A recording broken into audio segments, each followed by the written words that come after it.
Nagpadayon ang hot pursuit operation batok sa upat ng lalaking gitumbok nga nakapusil sa 68 anyos nga babaye human sa ilang pagpanulis sa pawnshop sa Barangay 14 sa Tacloban City.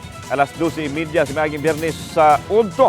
Mato ni Police Lieutenant Colonel Edwin Kanyamaki, Information Officer sa Tacloban City Police Station, nga busy sa pagatiman ng mga staff sa pawnshop sa ilang customer niyahang misulod ang duha ka malalaki nga mideklarar og tulis. Samtang lain pang duruha nilahos sa istante nga gibutangan sa mga alahas og nikuha nini. Apan dihang nakabantay ang tag-iya sa pawnshop gipabutan ang mga suspitsadong nakapakgang sa tinguha sa mga suspek sa pagtulis sa pawnshop. Mibalos sa pagpabuto ang mga suspek nga misangpot sa sinukliay sa bala nga nakaaghat sa mga suspek sa pag-ikyas. Apan silang pag-ikyas na aton sa pag-agi sa 68 anyos nga biktima at tubangan sa pawnshop nga gingong aksidenteng naigo siyang batiis. Padayon pang gipangita sa masakop sa Tacloban City Police ang mga suspek samtang luwas na usab nga nagpaalin sa tambalanan ang biktima.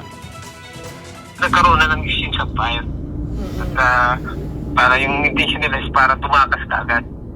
Yun na, the process, yun na ang nangyari. Natamaan. Natapas naman. Kasi pagtakas nila, actually yung bystander may impormasyon na habang tumatakas, parang yung lock arm daw ng isa nahulog. Yung parang tinitingnan din namin, possibility baka yun ang nakatama dun sa kuwan. Sa 68 years old. Pero mas maganda siguro kung makuha yung sharp nails para makita talaga.